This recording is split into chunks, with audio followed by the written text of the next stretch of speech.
Hey, thanks for checking out the day 2 recap of Michigan versus Goggins. Through day 1 below.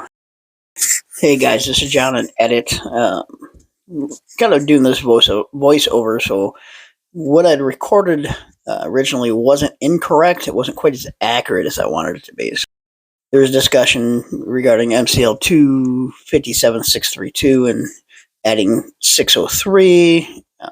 But the actual move from the prosecutor was to include the official Allen County Sheriff's Department policy manual on driving.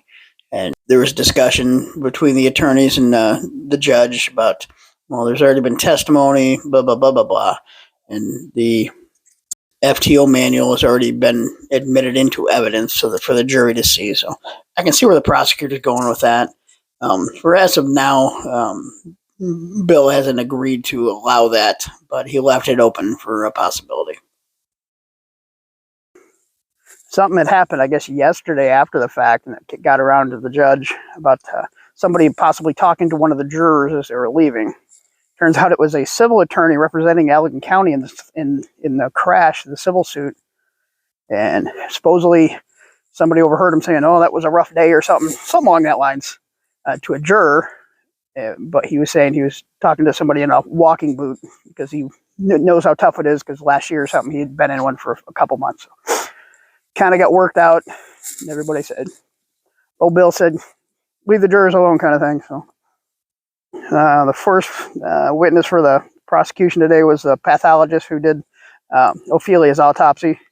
Went into some pretty good detail of what happened, the state of her body, and we won't get into that. I mean, he was a professor, sometimes teaches up at Western Michigan on pathology and that kind of stuff. He's very well, presented himself very well, very knowledgeable. Then good old Frank Baker was called to the stand, the sheriff. Basically, he verified that he approves all policies.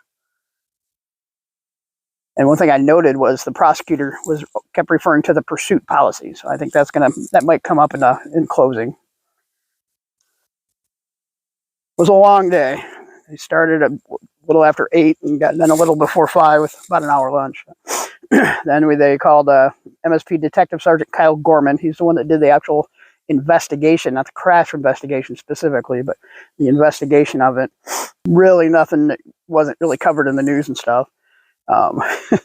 The defense on cross brought up Pizzagate because it had been brought up, and it was possibility the prosecutors they're making a traffic stop at 7:15, 7:20, but they're supposed to be getting pizza at 7:30. Depends. If they're hard chargers, maybe. I don't think most police officers would do that, but I don't know. But yeah, the defense called it Pizzagate, and he was saying, "Oh, they're expecting a quick stop, but they're still going to get their pizza and that kind of thing." So then they called a local mechanic out of Fenville who does maintenance on a lot of the sheriff's department patrol vehicles, and I didn't quite catch if he actually inspected the vehicle afterwards or just was saying the last time he saw it, it had no mechanical issues. But so then most of the day was MSP Sergeant Brandon Davis. You can read my own writing. He's the one that did the crash reconstruction. Pretty much said there's signs that all involved in the crash were wearing seatbelts. And there was talk, I want to say it was on the defense, about how Ophelia ended up in the back seat. But if cruiser's going this way and it hits, basically the force broke the seat, and got in a lot of detail. Really nothing too exciting anyway, even though it was most of the day. Lots of discussion about pictures, and all right.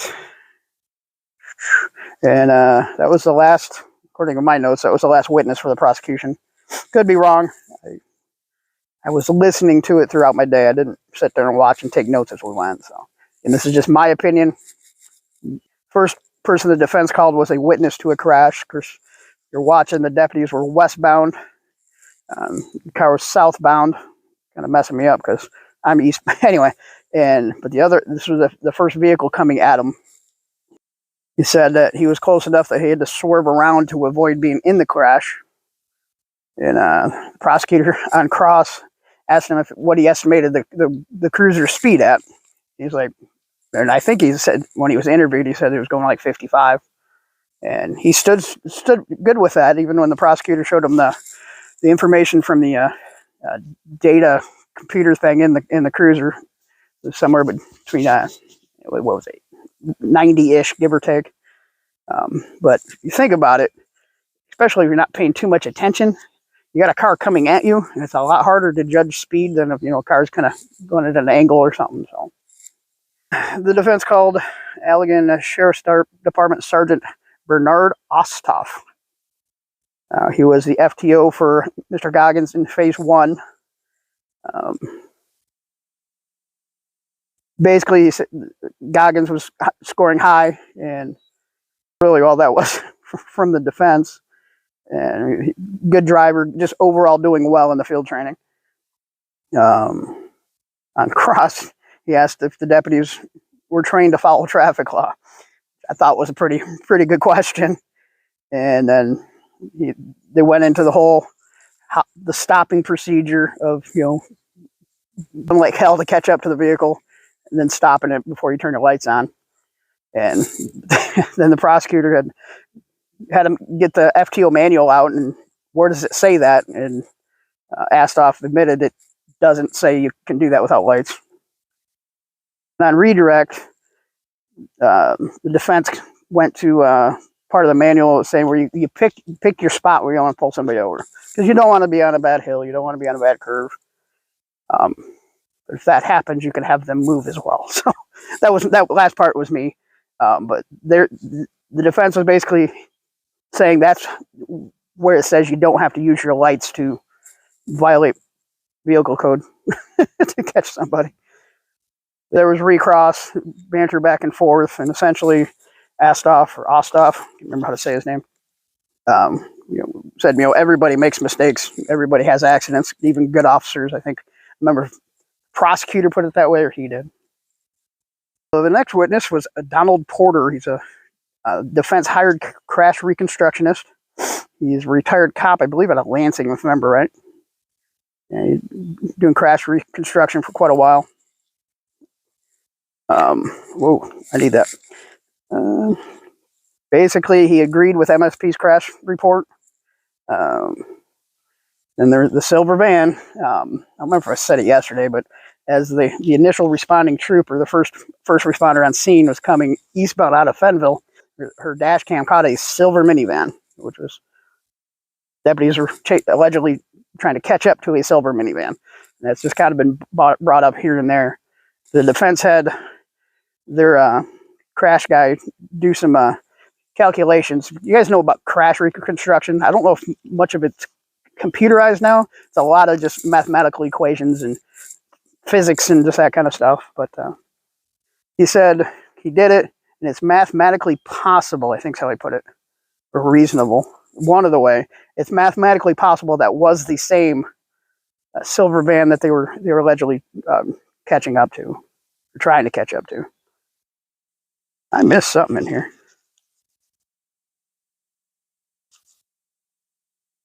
Oh, I didn't catch it right there. The last witness for the prosecution was Jose and Ophelia's daughter. I can't imagine. I've done eulogies or talked at funerals for my mom and dad. I can't imagine being in court and trying to keep yourself composed. She did pretty well, and she did break down a little bit, but you kind of have to be. It's understandable. Is what I'm trying to say. And after the minivan thing, there's some cross-examination by the prosecution, basically talk about the visibility of when Mr. Goggins would have been able to see the Nunez vehicle, and kind of curious where the defense is going. Of course, they're just trying to get a little bit of doubt. It's just enough reasonable doubt for the jury to agree with them.